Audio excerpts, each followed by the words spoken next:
superbe opale éthiopienne. Avec pas mal de sable quand même. Donc il va falloir retirer tout le sable avant de pouvoir travailler vraiment l'opale, sa forme et la polir. Donc là, je rappelle, l'opale éthiopienne est une opale hydrophane. Donc elle absorbe l'eau. Et en absorbant l'eau, en fait, si on laisse la moindre inclusion de sable à l'intérieur de l'opale ou en surface, en séchant, l'opale va sécher plus vite que le sable. Le sable va prendre plus de place à l'intérieur de l'opale et va exercer une pression à l'intérieur de l'opale et risque de la faire éclater. C'est pour ça qu'il faut enlever impérativement tout le sable. Donc première étape, enlever le sable.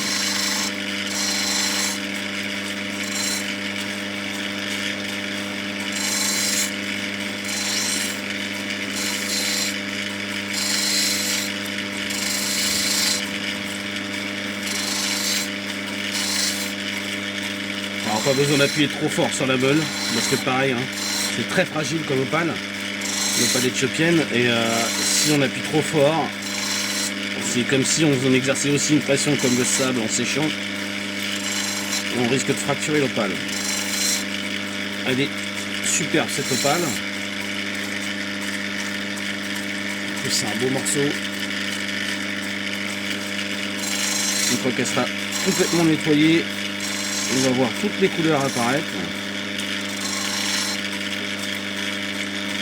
Bon là c'est assez creusé. Pour atteindre la couche de sable ici, je vais être obligé d'aller en profondeur. Après il y a de l'épaisseur, donc c'est pas un problème. J'aurais pu la couper, faire deux morceaux. On va essayer de faire un seul morceau. On va voir si on peut.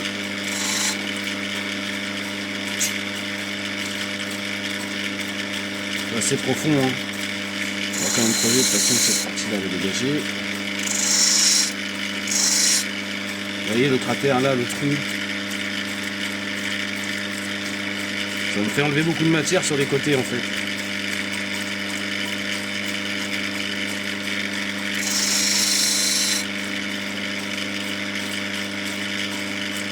Après, elle restera quand même assez épaisse et je vais quand même garder comme ça.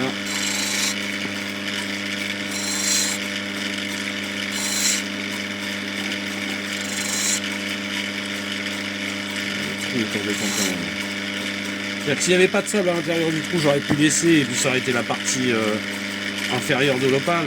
Mais là, les motifs en plus sont exceptionnels, ils sont super bons. Allez, on peut enlever le reste.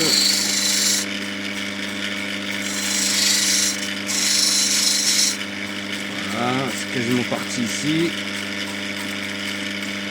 On va y aller comme ça.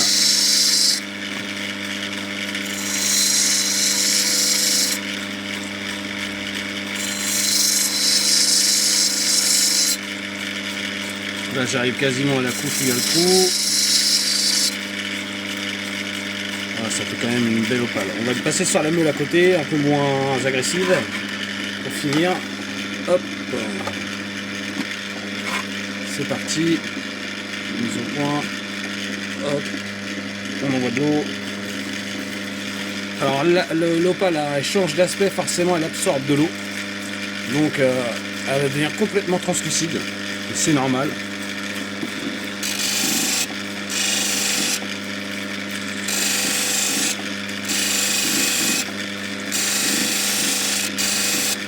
Ça va faire une belle pièce. Hein.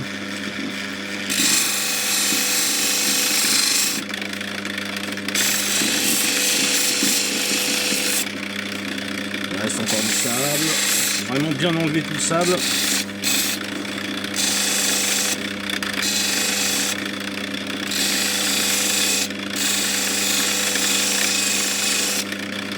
Je donne déjà une forme à peu près. Avec de l'eau, passer de l'eau.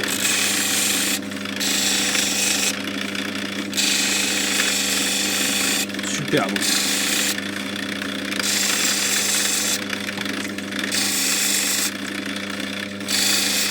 Vous voyez les bords commencent à être translucides. Ici, là, tout ça c'est translucide. Et au milieu, on voit que l'opale s'imprègne de l'eau. Alors ça, c'est pas un problème, en séchant, l'opale va redonner, renvoyer toute l'eau. Elle va retrouver son aspect initial.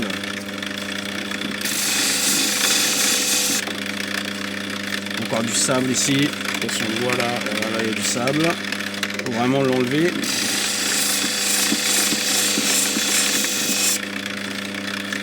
Encore en dessous, encore sur le côté.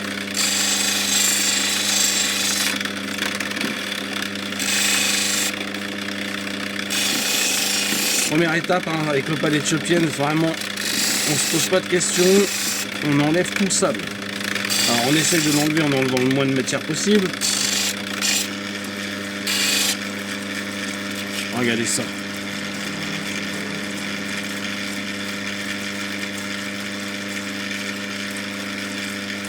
Encore du sable ici, hein, enlever hein, bien sûr. On y va.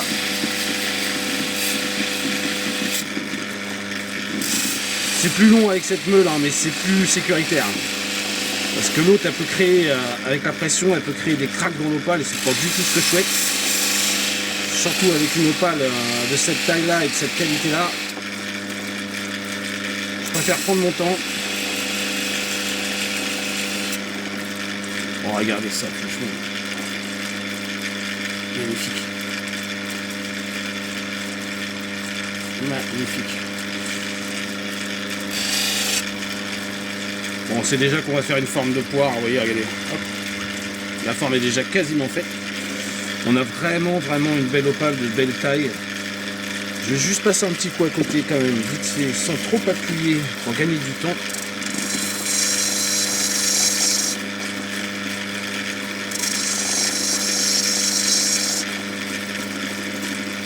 On reste un tout petit peu et je reviens sur la meule.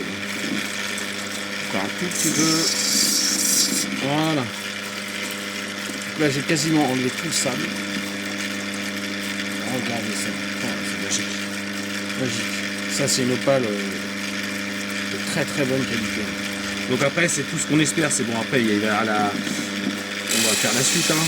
Je vais vous montrer comment dire. La forme, faire bien la forme. Ensuite le polissage. Et puis il faudra attendre 15 jours. Voir si il n'y a pas de craque, si elle s'est stabilisée. Une fois qu'elle aura bien séché, la chaussée parce qu'ici il y a un crack.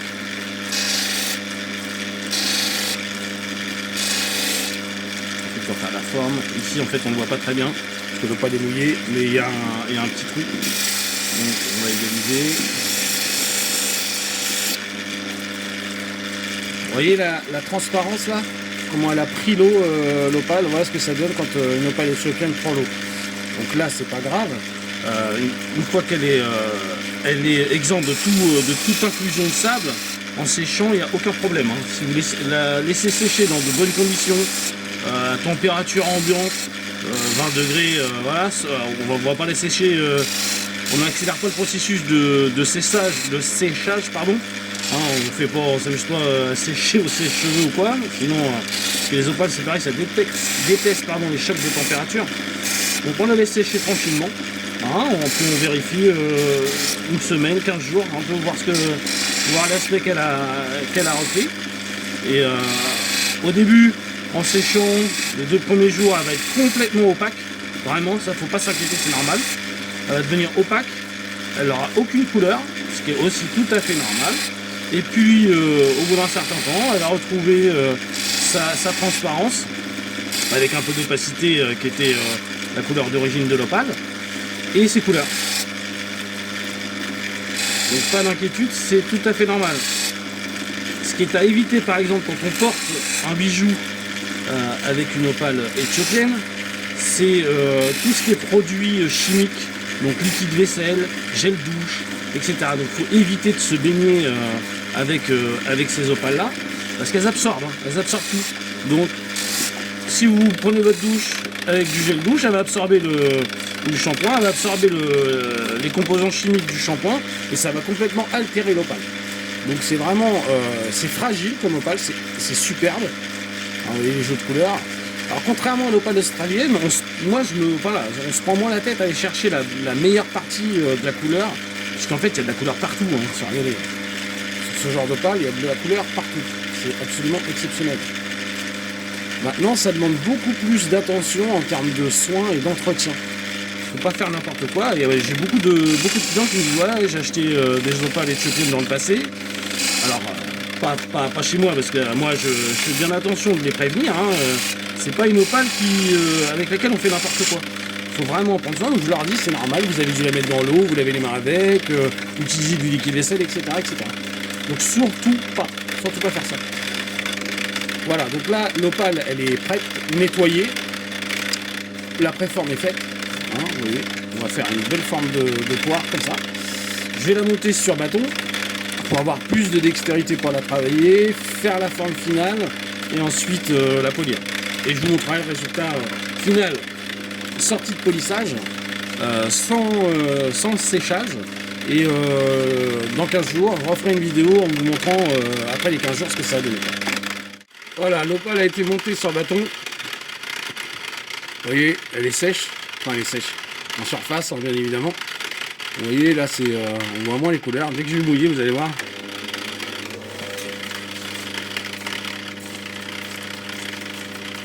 Voilà. On retrouve les couleurs de tout à l'heure.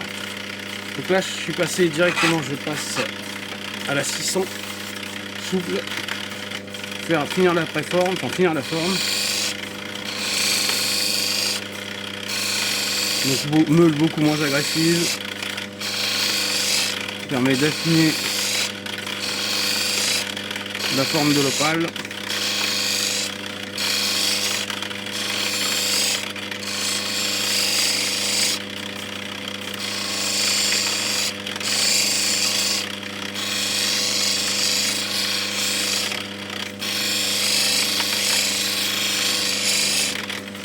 Un peu plus d'eau. Sans en mettre de trop non plus, pas la peine. Voilà, j'ai ma pompe qui fait un peu des siennes en ce moment. Donc il va falloir que j'en change, je pense. Voilà. Ouais, c'est bien.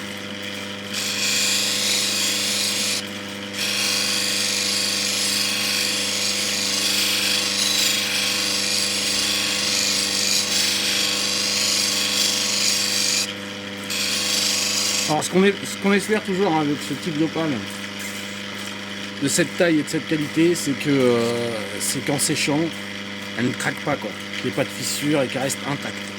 Parce que un spécimen comme ça, là je pense que on la pèsera une fois sèche. Et je pense que là on peut atteindre une douzaine de carats. C'est quand même intéressant en termes de valeur. Donc ce serait dommage qu'elle craque. On a un peu d'eau. Vous voyez comme les couleurs se reflètent sur la meule. Regardez, vous avez vu ça? On a les couleurs là, le vert qui se reflète sur la meule. Ça c'est gage d'une opale extrêmement lumineuse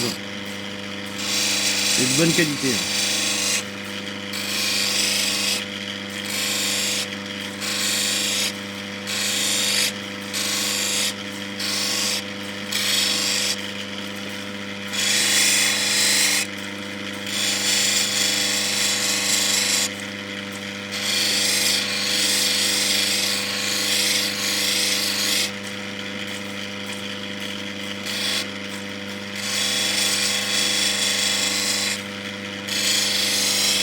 Un peu de sable encore ici là.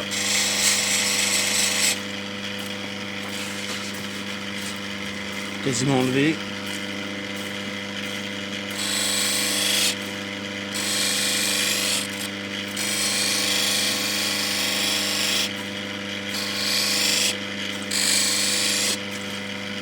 Alors je passe beaucoup sur la meule, vous voyez, mais elle enlève beaucoup moins que la précédente, enfin que les précédentes même. J'enlève quand même moins de matière, donc pas d'inquiétude.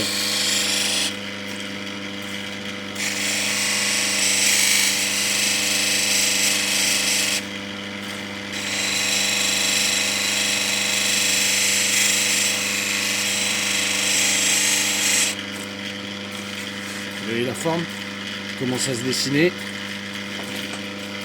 Après je vais sécher avec ma peau de chamois pour voir s'il n'y a pas d'aspérité avant de passer à la meule suivante. J'essaie d'égaliser un peu, d'avoir un peu de symétrie.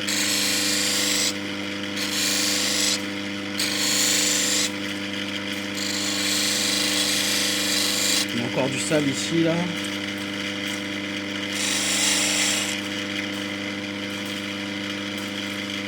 La symétrie elle est plus bombée à l'avant qu'à l'arrière. On va retravailler un peu sur le devant pour essayer d'égaliser un petit peu sans trop enlever de matière non plus.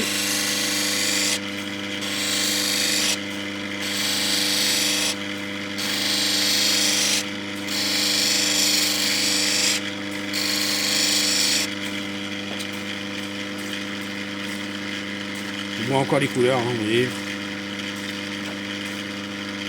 On en verra bien plus une fois qu'elle sera sèche. Ça, je peux vous le garantir. Vu comment elle était au départ.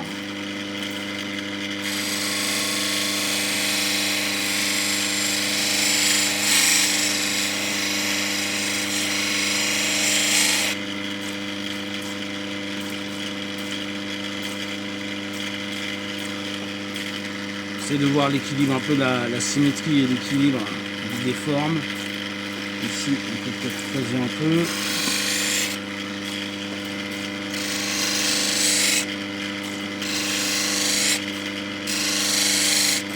Voilà. Ok. Ici, c'est pareil. Je vais creuser un petit peu.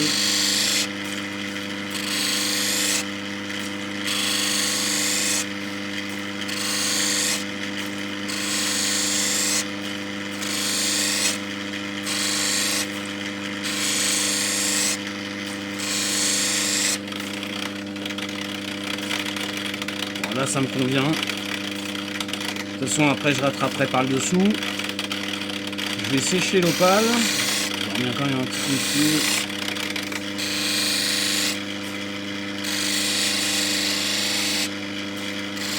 C'est ce qui est le plus délicat à faire. C'est d'équilibrer l'opale, lui donner une belle forme. Ouais, donc ce que je vais faire c'est que je creuserai ici en dessous quand je ferai le dessous. Donc sur des opales comme ça, cristal, vraiment cristalline, je polis entièrement l'opale. C'est-à-dire je polis le dessus, les côtés, le dessous. C'est hyper important parce que si elle est vraiment transparente une fois qu'elle aura séché, si c'est pas poli en dessous, on voit les marques de meule. Donc il faut vraiment qu'elle soit entièrement polie. Là je vais juste la peau de chamois, voilà. Je sèche. J'essuie l'opale, j'enlève l'eau en surface et je regarde. Donc voilà ce que ça donne. Une fois...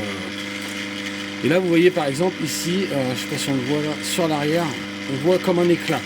Alors l'éclat, il est sur le dessus, hein. Il est ici. Ça, il faut impérativement l'enlever parce que ça va se voir au résultat final.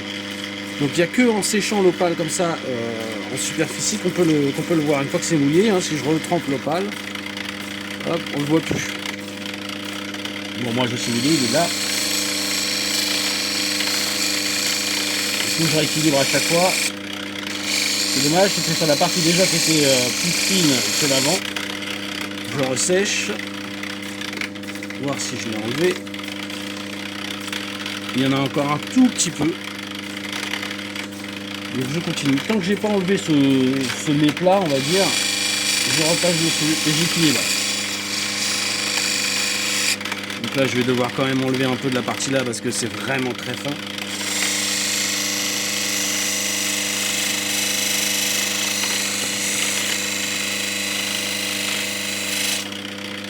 Voilà, je sèche. Je regarde. Il n'est pas encore totalement parti.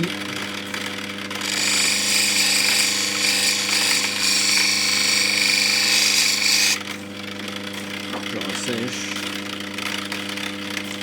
Je regarde. Il y en a encore un petit peu. De toute façon, cette partie-là, je pense qu'elle va complètement sauter.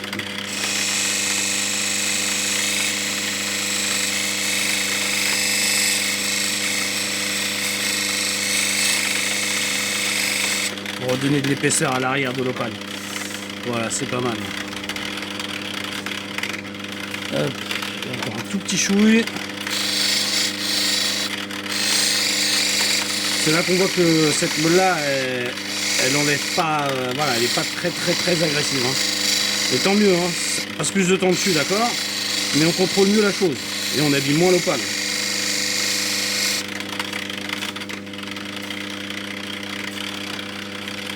Et encore, vous voyez, ici là, ouais, si je mets l'ombre, on le voit bien.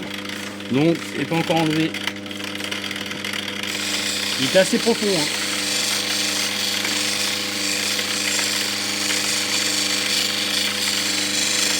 Et c'est pas les autres meules, les meules suivantes qui vont l'enlever. Hein.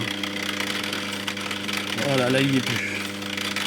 Là il n'y est plus. Maintenant, je recheck un peu l'équilibre.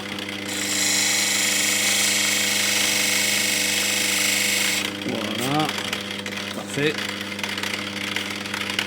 Ok, bon là ça me convient. Quand même ressécher un peu. Voilà, alors là sur le dessus, c'est pas évident à voir en vidéo. Il y a un petit peu de sable là sur le dessus, là, donc je vais l'enlever, forcément. Ça c'est pas très grave, hein, la couche est épaisse ici, donc ça me dérange moins qu'avec le trou qu'il y avait là.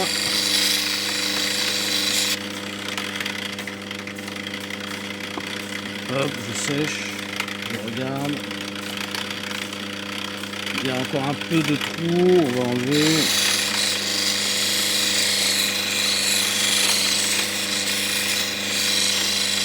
Ah, parce qu'une fois enlevé le sable en fait, bah le sable il part, mais il était incrusté, donc forcément lui dès qu'il touche la meule il va sauter. Par contre il laisse un petit trou derrière lui. Donc c'est pas parce qu'on voit plus de sable que c'est nickel. C'est toujours encore un peu le cas.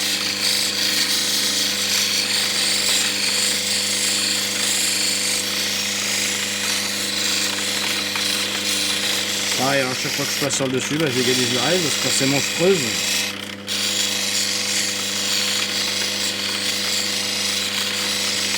Après, je vous dis, c'est beaucoup plus simple, on va dire. En fait, ce qui est difficile avec une opale éthiopienne, c'est la maîtrise de l'eau. Mais par contre, pour ce qui est de la taille, comme il y a de la couleur partout, on se prend pas la tête, quoi. Je vois, comme je gratte là, je ne veux pas abîmer la couche de couleur. Parce qu'elle est jusqu'à l'intérieur de l'opale. Il en reste encore. Et sur les côtés où la meule est moins usée.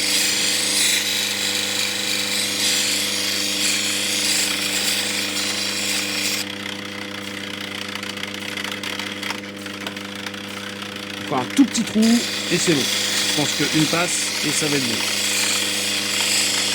Alors pourquoi je passe du temps comme ça à enlever vraiment les petites aspérités sur cette meule là, c'est parce que après, une fois que je vais passer au polissage, si j'ai pas fait ça, à la fin, je vais m'en rendre compte, une fois que l'opale sera polie, et ça va ternir la qualité de l'opale, et je vais être obligé de repasser sur les meules, donc de reprendre ici, et de repasser ensuite sur les deux meules suivantes, passer à l'oxyde de cérium, enfin je perds du temps. Je préfère passer beaucoup de temps sur celle-ci, que l'opale soit nickel en sortie de préforme, avant polissage, plutôt que d'avoir à refaire toute la séquence.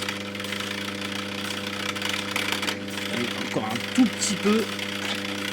Alors c'est dommage que vous ne voyez pas sur les vidéos, hein, parce que c'est vraiment minime.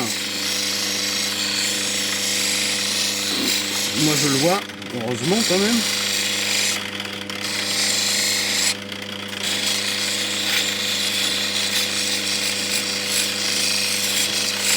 Là je pense que c'est bon. Là, je suis suffisamment passé. Allez. Magnifique. Bon, vous voyez, c'est tellement... Maintenant, elle a absorbé toute l'eau. Hein. Elle est transparente de bout en bout. On voit d'ailleurs le bâton en dessous. Donc là, elle est saturée, vraiment saturée en eau. Donc pas de panique, hein, c'est ce que je vous dis. C'est tout à fait normal. Bon, polissage. Bon, le polissage, je le fais là en vidéo. Je sais pas si je pense que j'accélérerai hein, sur la vidéo. Donc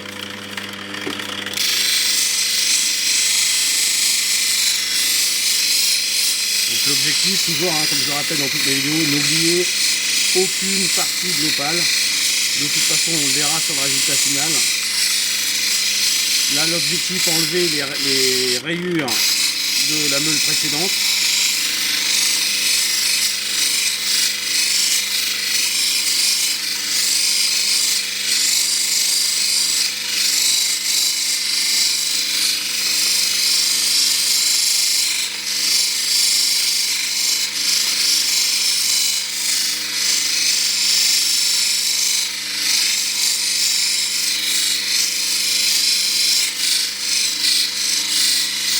Elle est comme ça, d'ailleurs. Après polissage, hein. Pour l'instant je suis qu'à la 1002.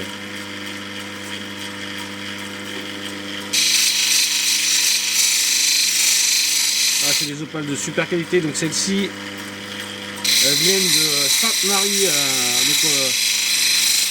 Elles ont été récupérées, achetées à Sainte-Marie-aux-Mines l'année dernière.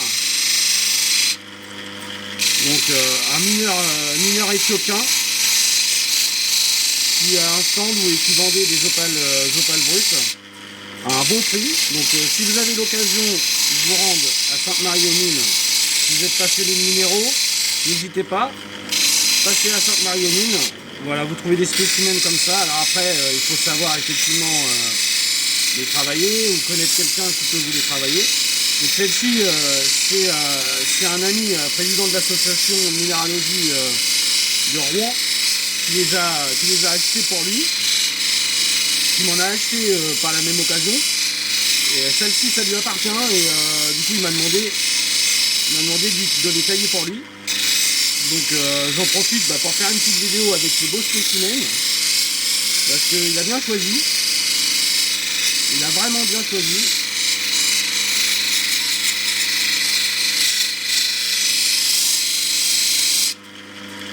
Parce que c'est quand même... Et encore là je vous dis, hein, elle est saturée en eau, donc c'est pas le rendu qu'elle aura au final. Je veux dire que par expérience, une fois qu'elle aura séché, si tout se passe bien lors du séchage, il n'y a pas de craque, elle se stabilise, vous avez un petit bijou là. En plus de belle taille, hein. Franchement c'est... je veux dire, je pense qu'on approche du 10 carats. Donc pour une opale de cette qualité là, c'est hyper intéressant. Donc là je pense qu'elle peut à la fois être montée sur une grosse bague, pour ceux qui aiment porter des grosses bagues, en pendentif, en bracelet, ou tout simplement en collection. Bon là je vais sécher, voir si à sortie de la 1200 on est pas mal. Voilà, là je l'ai séché en surface. Je regarde, ça me paraît pas trop mal, un peu sur le dessus, là où il y avait le trou là. Je pense que là il faut que j'aille un peu plus longtemps ici là, parce que j'ai quand même creusé.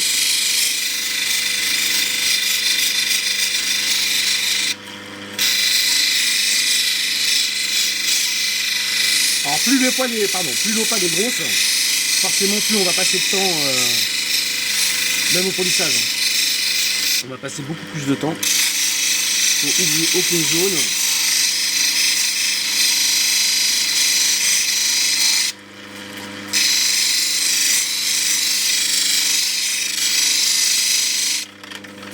Voilà, ça me paraît bien. C'est parfait. Hop, je passe. Voilà, il y a un flash. Je sais pas si vous le voyez. Attendez. Mise au point. Il y a un flash. Voilà, là. Ce flash là, je peux vous dire que quand vous le prenez dans les yeux, c'est exceptionnel. Hop, 3000. Là, je passe à la 3000. Pareil, on n'oublie aucune zone. Donc lors du traitement des vidéos, parce que c'est vrai que je parle beaucoup, ce qui fait que je ne peux pas accélérer les vidéos pendant les phases où je parle. Par contre, du coup, sur les phases où je ne parle pas, je vais accélérer volontairement la séquence de façon à ce que la vidéo, encore une fois, dure pas 2 heures. Et que je vous tienne quand même en haleine, quoi.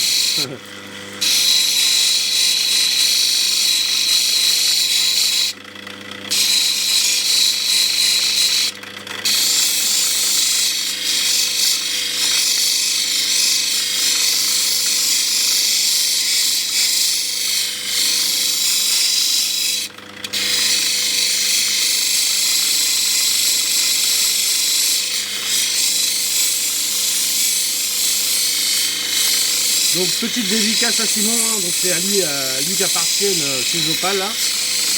Petite dédicace. Je t'enverrai Simon le lien là pour la vidéo. Que tu vois un peu comment la naissance de tes opales. En espérant que j'ai pas de couac. Jusque là tout va bien. Donc ça aille comme ça jusqu'au bout.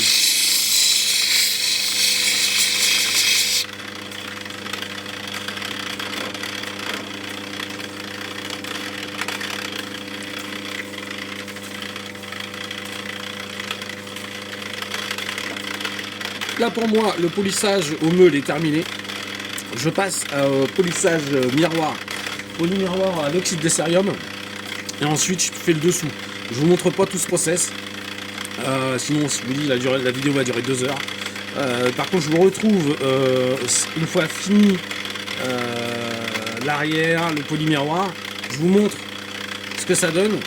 Et après, je vous remettrai une vidéo plus tard, une fois que l'opale aura bien séché, pour que vous voyez la différence entre sortie du travail avec saturation en eau de l'opale, et puis une fois qu'elle aura séché. Voilà, l'opale est terminée. Bon, alors voyez un petit peu le lot, juste pour vous montrer le lot des opales que Simon m'a ramené de Saint-Marie-aux-Mines. Donc ça c'est son lot à lui. Il y a aussi ça.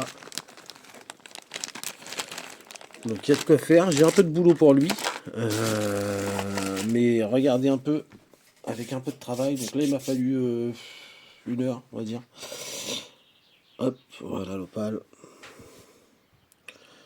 Alors allez, un petit peu de poussière. Hop. Voilà. Voilà le résultat. Donc là sachant que, vous voyez le petit, alors c'est de la poussière ou c'est une aspérité? Dites-moi que c'est de la poussière.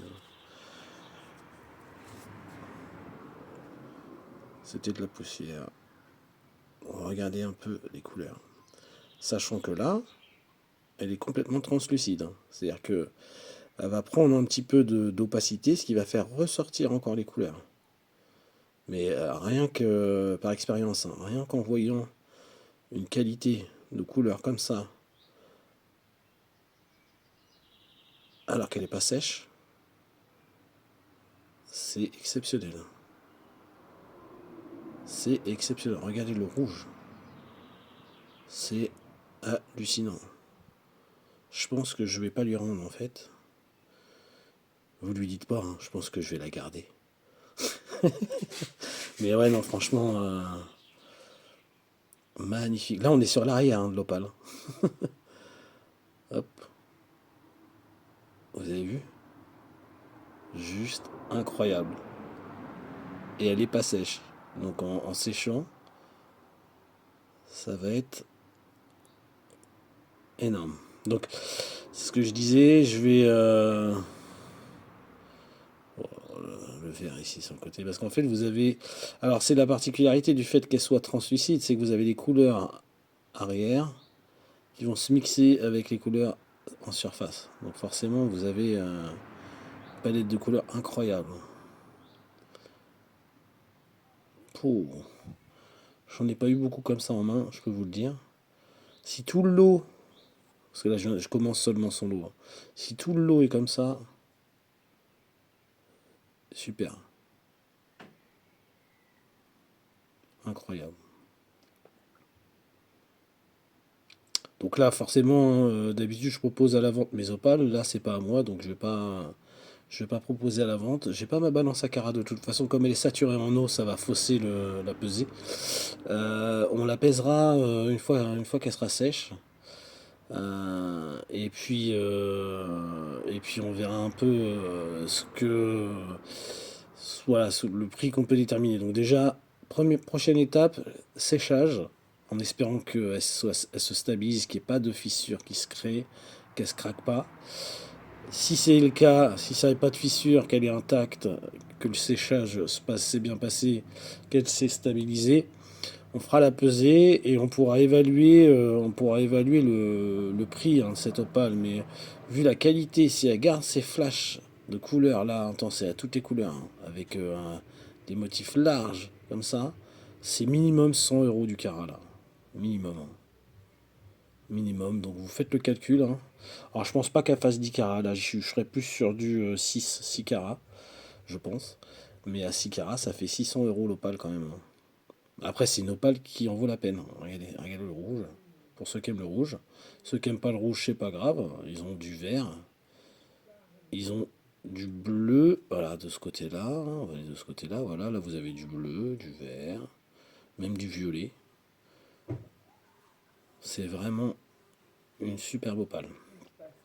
Voilà, merci d'avoir regardé. Non, parce que je vous dis, j'ai pas terminé. À la rigueur, ce que je ferai, si je vais poster la vidéo comme ça sur ma chaîne et je ferai un short